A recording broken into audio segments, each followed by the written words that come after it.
Hey everyone, so I thought I would test out ChatGPT and see how well it can code now.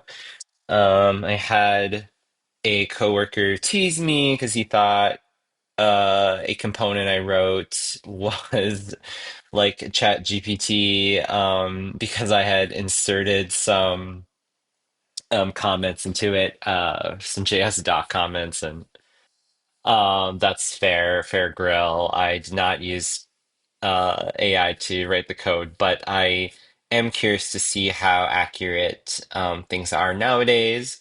And yeah, because I think like it makes sense. I mean, a lot of ChatGPT is essentially like Stack Overflow, and a lot of our code is often, especially for front end things, that there's only often just one way to do it. It's just there's a solution out there usually. So. I'm curious to see how it would do. And here we go. So my first prompt was write a React TypeScript sidebar component that opens and closes sidebar and just kind of vaguely shows information about the user. I'm curious how it both handles sort of like a direct request as well as sort of a vague request and how those kind of come about. So let's click enter. All right. What are we going to get? I love it types in the thing for you as if like a human is doing it. That's kind of interesting. Clearly, I'm sure the API simply just blurted this out. I don't think it has to like actually do it like this. Although, I mean, I don't know the underpinnings of ChatGPT, whether it actually is truly sort of AIing the next step. But okay, it generated something for us. So let's look at the code. Put my senior developer hat on, and let's go. So makes sense. We created a user type. We want to know who the user is. We want their name and email. It's kind of typical information. And also, yeah, their avatar, a picture of them. Here's the component props. Makes sense. We're giving it a user. It handled sort of that vague request about the user by assuming we are going to give this component the user information, which makes a lot of sense architecturally. I think that's kind of, how we use React. Right. So going into the actual component, the sidebar, I see the use state is here. Makes sense. Is open, not open. It named it pretty well. I think in the industry we tend to use Booleans. We tend to have very specific ways of naming those. Like is something is typically a variable name. I like that it architected out the function to actually toggle it as a button click method outside of, just obviously you could just, set it inside here if you wanted to.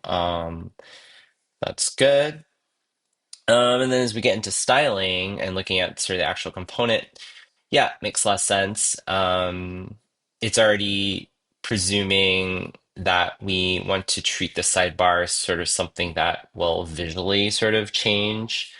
And I like that it's like it's a style change versus you could easily just return null to sort of like quote unquote hide the component. But I think typically when in React land, we try to keep everything, rendered and created so that you're not causing stress on the browser to like have to recreate a component every time, recreate the DOM elements. You want the DOM elements created ahead of time, and then you want to sort of alter things as we go. I do see though, actually, for the user info, that it did decide to conditionally render those DOM components or generate them. That's something where I think it makes sense. I think that's a typical pattern I do see, especially in a lot of junior engineers.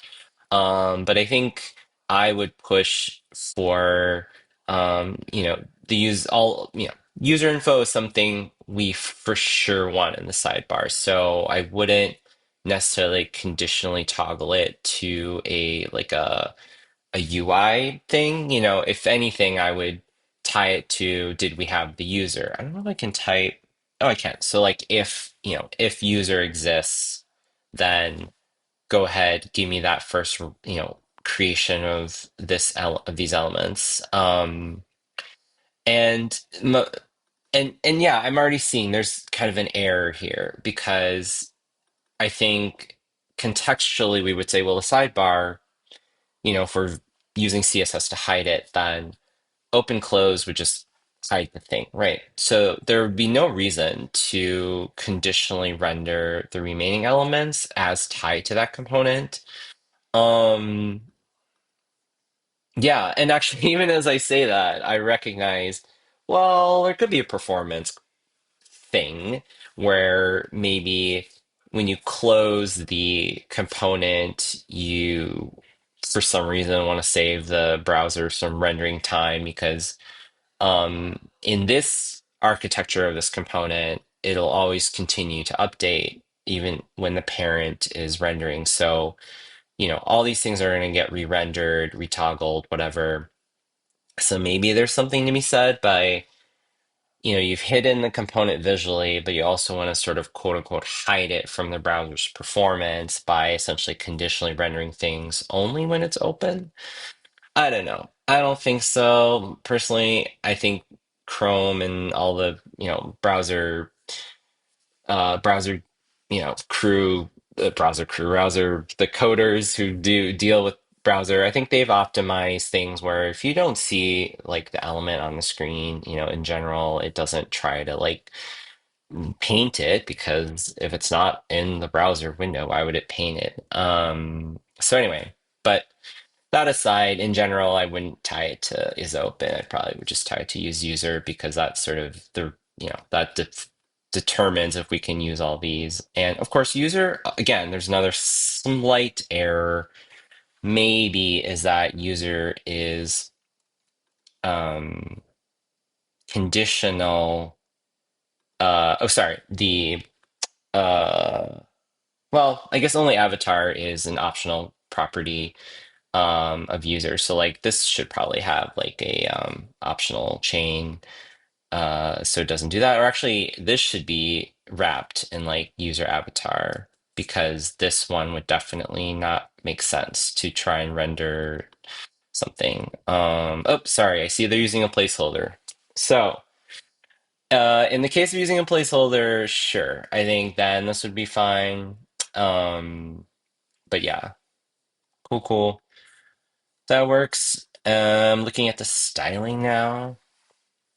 So, you know, I'm curious sort of like what data is fed into ChatGPT. I assume it's just like all Stack Overflow, or it's like random people's websites, you know, or like random GitHub repos that people left open onto the internet. So it's sort of like taking all those patterns of how we've written sidebars in sort of React land, and makes, and there's a lot of assumptions here, right? Because, you know, I say sidebar, you say sidebar.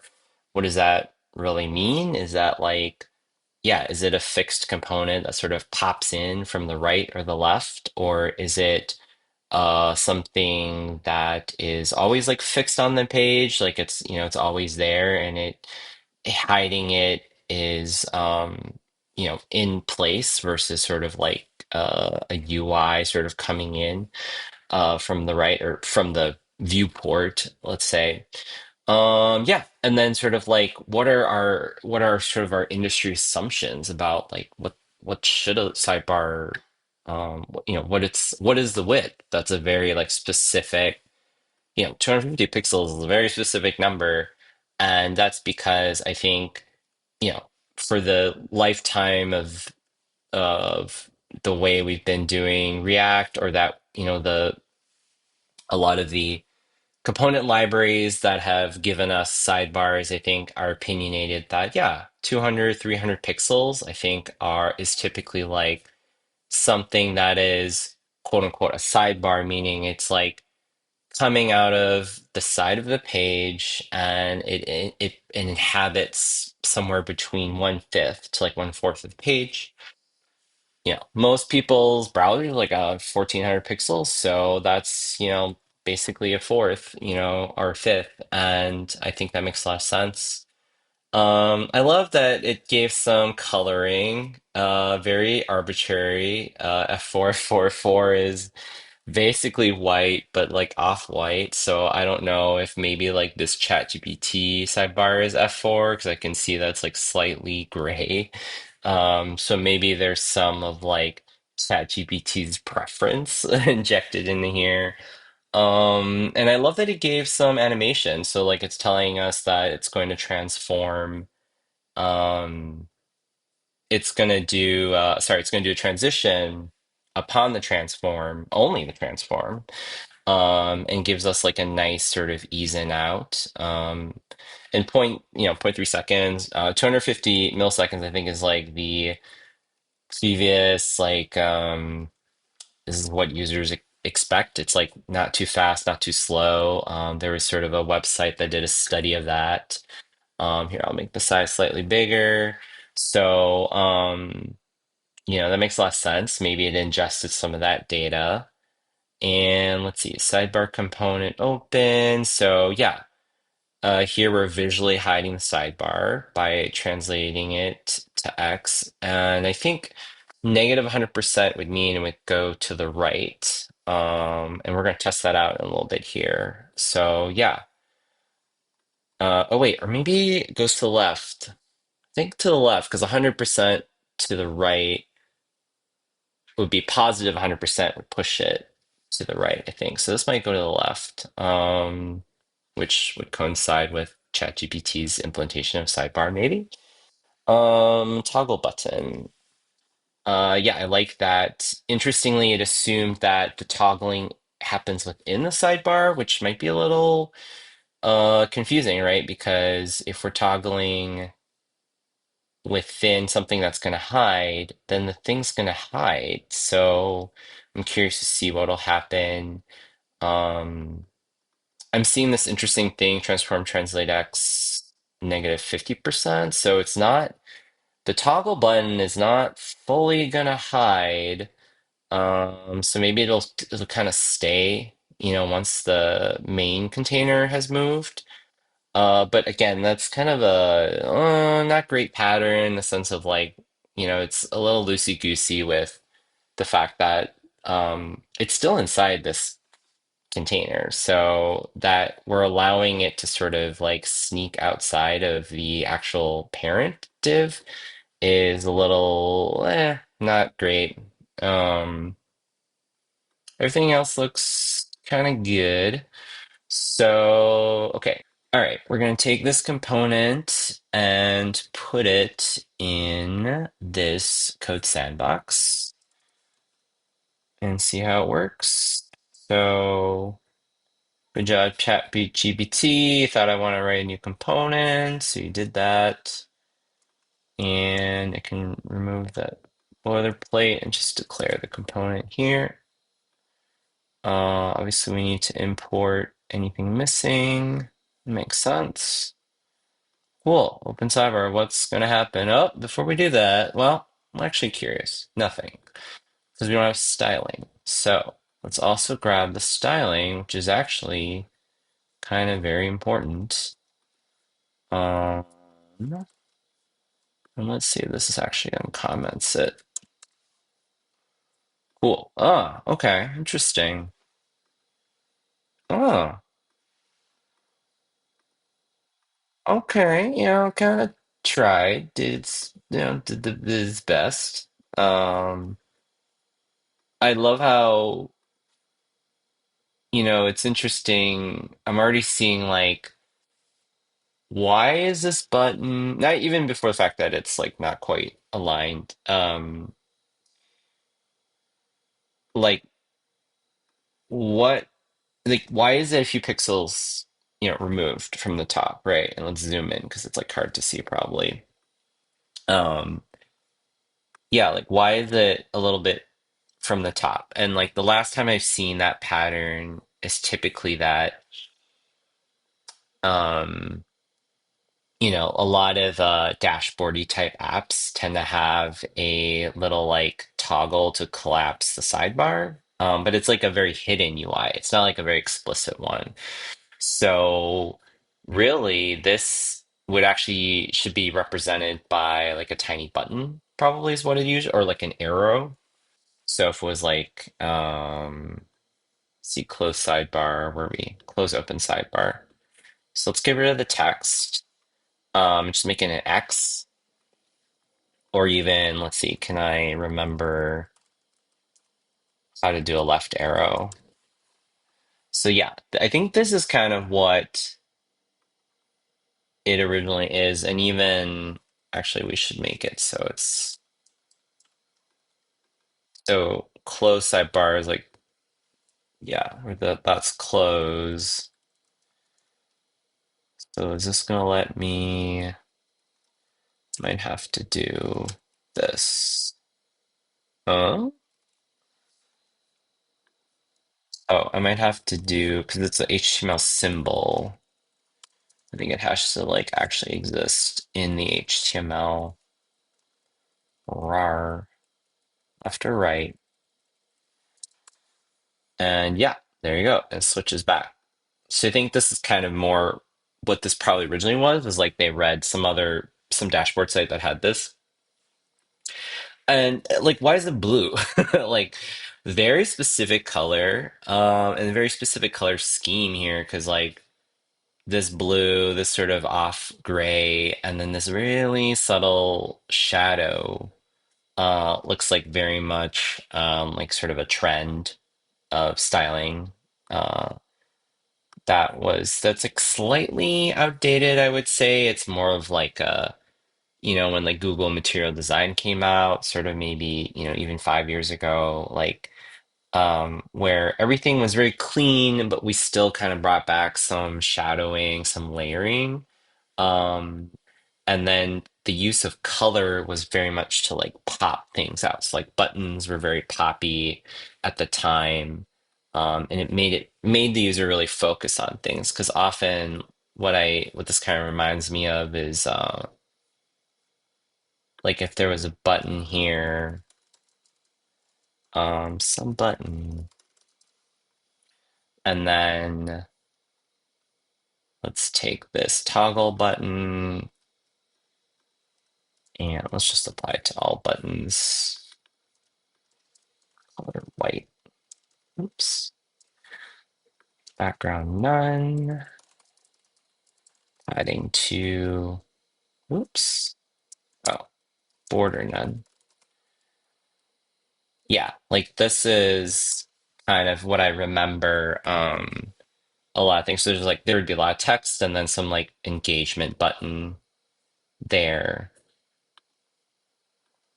And I don't think it's like you might say, oh, ChatGPT made a mistake with the UI. Like I actually think it was intentional because I think if I were to have coded this, um, what I'm seeing it is it's like you're hiding the sidebar and this button sort of visually rides the two elements. So it's like often what Gmail will do is put this in the middle. So it's like a drag bar. So like let's um from the top. So like 50% sort of cheating, but vertical height.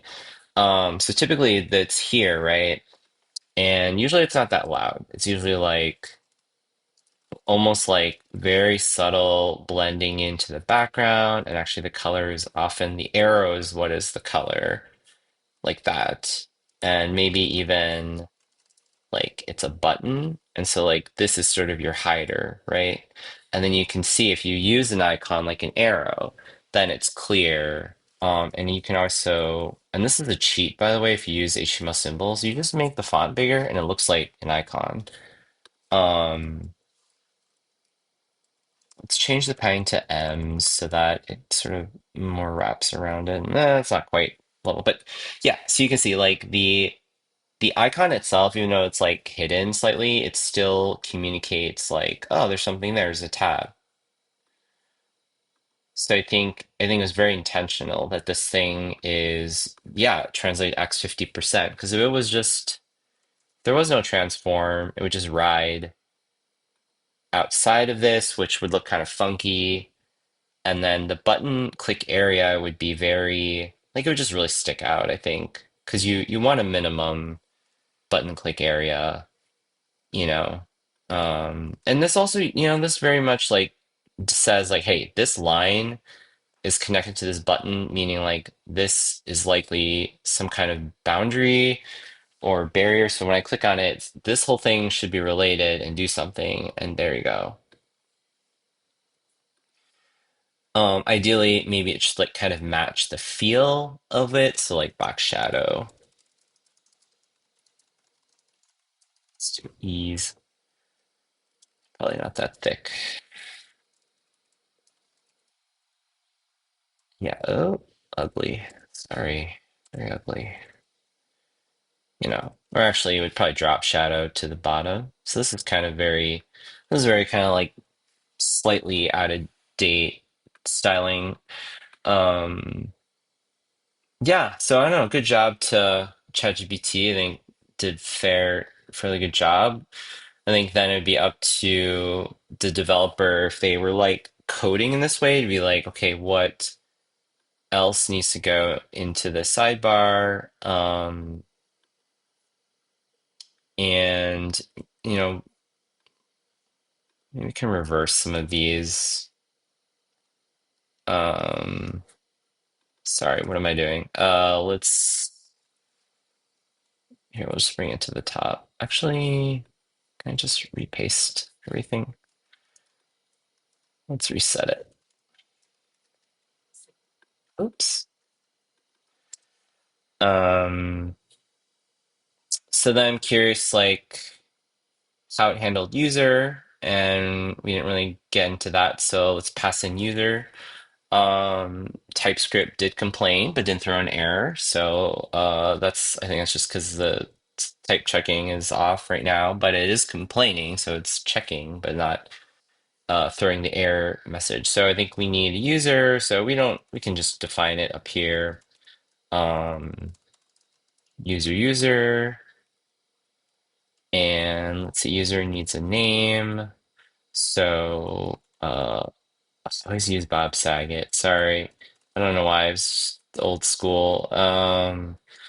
Cool dude at gmail.com, which is probably a real person. Let's see if we just do that since avatar URL is optional. Oh, very nice. Actually, that's actually pretty good. Let's delete my superfluous button. Um, oh, and actually, okay. Yeah, and the avatar came in. Oh, I see it was a little delayed because I had to load this external um image. That's actually not bad. I mean, I think yeah, if that was the requirement, someone was like, probably the ticket is something like, we need to show user information sidebar. And they type pretty much this is like from a ticket, right? If you think about it. This actually is pretty good. I'm kind of like design wise, it's a little bit specific, but then it's up to the developer to easily kind of like tweak these things. Um, but like this layout already, like to me reads like it's nice, it's nicely laid out. The sizing is good. I don't know. Ideally, we'd want like a probably like a serif font, but sans, just sans. Oh, Helvetica. There we go. But yeah, I wouldn't be mad with the serif. It's actually kind of nice. But I think most sites are like sans. Maybe that's pretty good. I like it, and I like let's look at the code. Like, yeah, user info is typically This looks more like a very like a profile type information. So I feel like, yeah, a lot of apps kind of do it this way. And then like after this would be like more buttons, or like controls. See, like even it gave the email like a slight color change, right? This is like not necessary. It could have just left it plain. Um, this is definitely there's like a style here, right? This is like there was some website or material UI type library that essentially had these kind of things, and this is it, read the code, or I don't know if it like visually scans websites ever, because yeah, 555 is very specific gray that I typically use actually to sort of color text that is a little bit secondary to the top. So yeah, there's like a little UI. There's good UX. I mean, like a lot of intentional UX already, and just this like one little component. Um, I mean, this is generally quote unquote easy. I mean, this is like a very small component, but the fact that like it took me 5 seconds to sort of like type it in, click enter, and like get the code. I mean, that's even a point one ticket, a 1 point ticket is already done within a matter of a minute, not even minutes. So I think that's kind of incredible. And yeah, we can even do the avatar. I won't do it right now because I don't really have an image queued up, but I'm sure this is gonna work because this looks right to me. Cool. All right, that's just my video. I think I'm just kind of curious and mildly impressed at ChatGPT's ability to just kind of like throw it together in a hot minute. And yeah, maybe future videos we'll look at kind of more interesting advanced ways you could use it. Thanks.